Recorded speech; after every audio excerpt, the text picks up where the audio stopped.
या अल्लाह या करीम या अज़ीम या गफूर या शकूर या वदूद।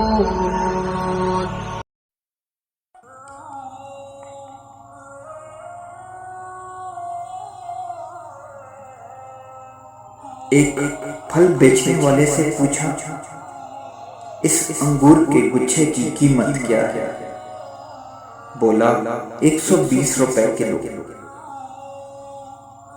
पास ही अलग अलग कुछ मुख्तलिफ टूटे हुए अंगूरों के दाने भी पड़े थे। उसका भाव पूछा, वो कहने लगा 45 रुपए किलो। मैंने पूछा, इतना कम दाम क्यों?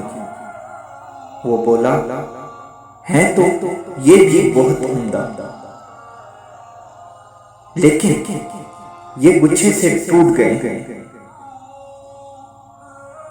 उसी वक्त मेरे जहन में ये बात गर्दिश करने लगी कि अपने खानदान से अलग होने पर हमारी कीमत आधी से भी कम रह जाती है।